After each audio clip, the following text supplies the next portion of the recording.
역전세에 갇힌 세입자, 집주인 실종. 안녕하세요. 버딩미. 당신이 판사라면? 입니다. 오늘 저희가 들고 온 사건은 듣는 것만으로도 가슴이 먹먹해지는 이야기입니다. 2년간 악착같이 돈을 모아 마련한 신혼집. 그런데 어느 날 갑자기 집주인이 사라졌습니다. 전화도 안 받고 문자도 읽지 않고 심지어 어디로 이사 갔는지도 모른다고 하네요. 3억 5영원짜리 전세 계약인데 말이죠. 여러분, 법원이 승소 판결을 내려줬는데도 한 푼도 못 받는 상황 상상이 되시나요? 때는 2021년 3월입니다. 서울 관악구 봉천동 전용 면적 59제곱미터짜리 아파트. 34살의 김민수 씨가 아내의 손을 꼭 잡고 이 집 앞에 섰습니다. 보증금은 3억 5영원, 양계에서 받은 결혼자금과 두 사람이 2년간 밥도 아끼고 여행도 포기하며 모은 돈을 한데 합쳐 간신히 마련한 금액이었습니다. 부동산 중개업자는 연신 웃으며 말했죠. 이 가격이면 정말 괜찮은 거래예요. 지금 안 하면 후회합니다. 집주인 박영희 씨 52살이었는데요. 처음 만났을 때 인상도 좋고 친절했습니다. 등기부등본, 그러니까 그 집에 빚이 얼마나 걸려 있는지 보여주는 공식 서류를 확인해봐도 선순위 근저당, 쉽게 말해 민수 씨보다 먼저 돈을 받아갈 빚이 전혀 없었습니다. 집값도 당시 기준으로 보증금보다 높았고요. 완벽해 보이는 조건이었습니다. 민수 씨 부부는 작은 방을 아기 방으로 꾸미기 시작했습니다. 벽에 곰 스티커를 붙이고 아기 침대를 맞추고 태어날 아이를 상상하며 행복한 나날을 보냈죠. 그런데 2022년 하반기 세상이 달라지기 시작했습니다. 금리가 오르면서 부동산 시장이 흔들렸고 같은 단지 아파트 가격이 석 달 새 5천만 원씩 뚝뚝 떨어졌습니다. 민수 씨는 불안했지만 스스로를 달랬습니다. 전세는 괜찮겠지. 계약서가 있잖아. 2023년 2월 계약 만료 2달 전, 민수 씨가 박영희 씨에게 전화를 걸었습니다. 계약 연장하실 건가요? 아니면 보증금 돌려주실 건가요? 박영희 씨의 대답은 짧았습니다. 조금 이따 연락할게요. 그게 마지막이었습니다. 그 후 한 달간 전화도 안 받고 문자도 읽지 않았습니다. 불안해진 민수 씨가 등기부등본을 다시 떼봤습니다. 손이 떨렸습니다. 2022년 11월, 그러니까 계약 기간 중에 박영희 씨 명의로 2억 원의 근저당이 새로 생겨 있었습니다. 아무 말도 없이 한마디 상의도 없이요. 계약 만료일 3월 15일 민수 씨는 내용 증명을 보냈습니다. 보증금 3억 5영원을 돌려주십시오. 답장은 없었습니다. 직접 박영희 씨 집을 찾아갔더니 이웃 주민이 말했습니다. 2달 전에 이사 간 것 같던데요. 어디 갔는지는 모르겠어요. 4월 아파트에 경매 개시 결정문이 붙었습니다. 박영희 씨가 은행 대출을 못 갚아 경매로 넘어간 거였습니다. 감정가는 3억 2영원, 민수 씨 보증금보다 3천만 원이 적었습니다. 두 번의 유찰 끝에 아파트는 2억 9영원에 낙찰됐고 배당 순서에 따라 선순위 세금 800만 원, 은행에 근저당 2억 원이 먼저 빠져나갔습니다.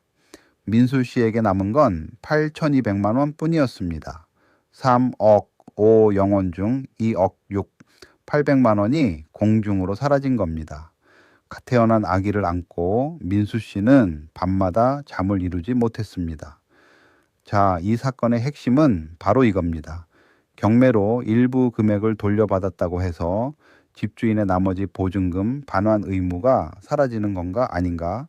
그리고 임대차 기간 중에 몰래 근저당을 설정한 집주인에게 어떤 책임을 물을 수 있는가입니다.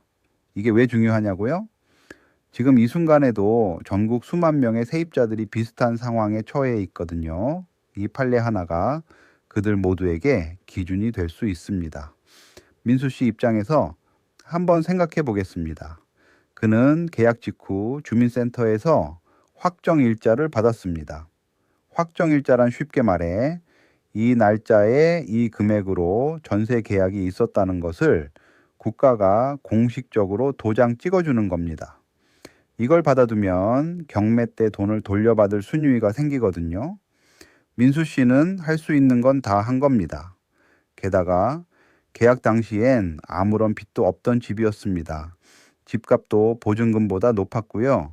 그런데 집주인이 계약 기간 중에 몰래 2억 원짜리 빚을 새로 만들어 버렸으니 민수 씨 입장에서는 완전히 배신당한 거죠. 내가 뭘 잘못한 게 있냐고 묻고 싶을 만합니다. 반면 피고인 박영희 씨 측을 살펴볼게요. 사실 이 사건에서 박영희 씨는 법정에 한 번도 나타나지 않았습니다.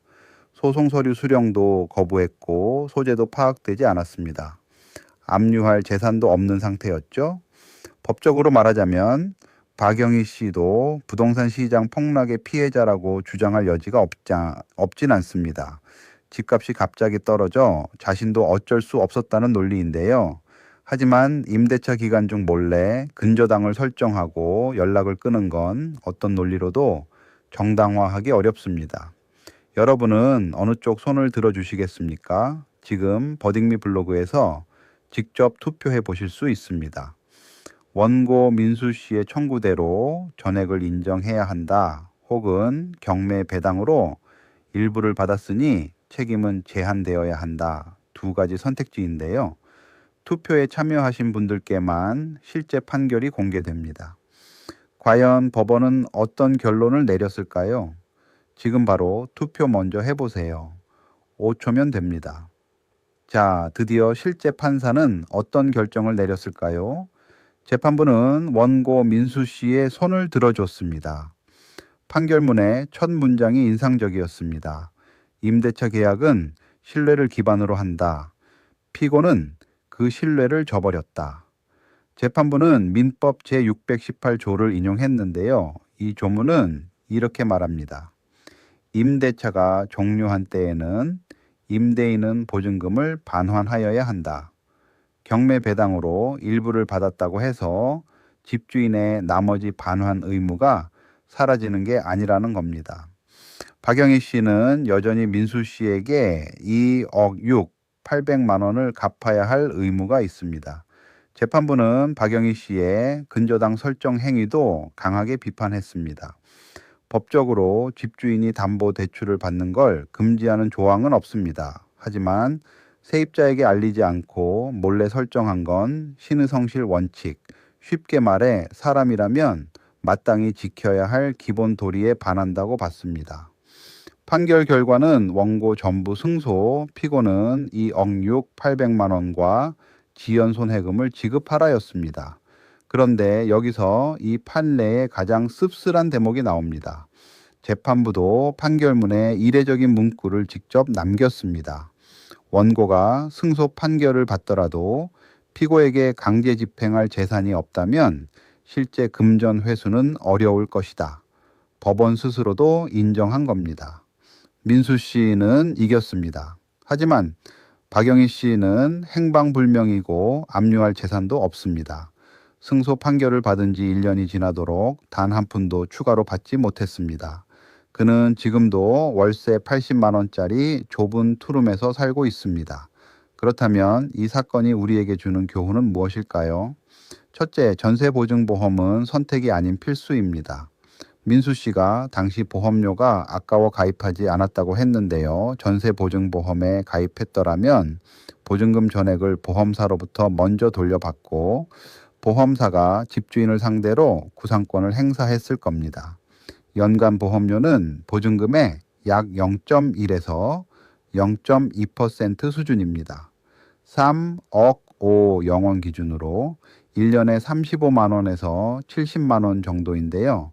이 금액이 2억 6, 800만 원을 지킬 수 있었습니다. 둘째, 계약 기간 중에도 등기부등본을 정기적으로 확인하세요. 집주인이 근저당을 새로 설정해도 세입자에게 알려야 할 법정 의무는 현재 없습니다.